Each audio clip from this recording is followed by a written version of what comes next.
দেখো বন্ধুরা, এখন রান্না হবে হয়েছে আলু আছে,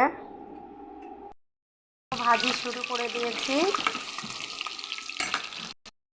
আলুগুলো লাল লাল করে ভেজে নেবে, একটু লবণ দিয়ে দিচ্ছি, কেন ভাজার সময় একটু লবণ দিয়ে দিলে টেস্ট হয়। হয়ে গেছে, আমি তুলে নিয়েছি।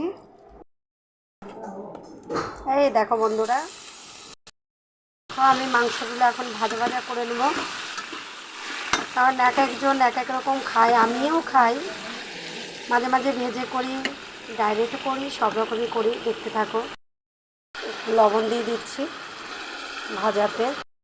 বন্ধুরা প্রায় লাল লাল হয়ে গেছে, একটু পরেই তুলে নিব, সঙ্গে থাকো। এক একজনের রান্না এক এক রকম, আমি তুলে নিচ্ছি। দেখেছো, এই তেলেই এখন আমি মশলা দেবো। পেঁয়াজ তেজপাতা দিয়ে দিয়েছি। এই দেখো, এগুলো কি, এগুলো আমি দিয়ে দিলাম লবঙ্গ, এলাচ আর হচ্ছে গোলমরিচ, একটু জিরা দিয়ে দেবো। তেল দিয়ে মাংসটা ভেজে নিয়েছি, তার থেকে কতটা তেল উঠেছে। এই তেলেই আমি মশলা কষিয়ে নেব।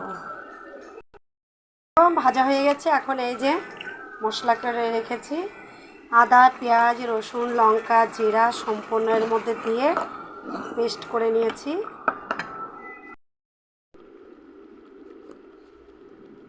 এই যে একটু হলুদ দিয়ে দিলাম পরিমাণ মতো। এখন এটাকে সুন্দর করে কষিয়ে নিব। দেখো, 5 মিনিটের জন্য আমি ঢাকা দিয়ে দিব মশলাটাকে। 5 মিনিট পরে ঢাকা খুলে দিয়েছি। এই যে এরকম হয়েছে, সঙ্গে এই যে টমেটো আছে, প্রায় কষানো হয়ে গেছে। আমি এখন এই যে মাংস আছে সম্পূর্ণ ঢেলে দিচ্ছি, সঙ্গে আলুগুলোও ঢেলে দেব। এই যে ঢেলে দিয়েছি।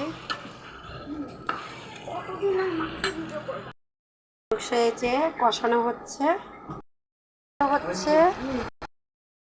দেখো, কষানো প্রায় হয়ে গেল।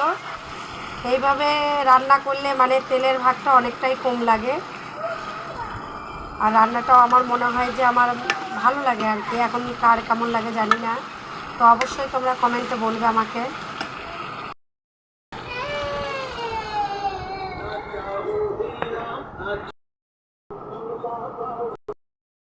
রান্না আমাদের কমপ্লিট হয়ে যাচ্ছে।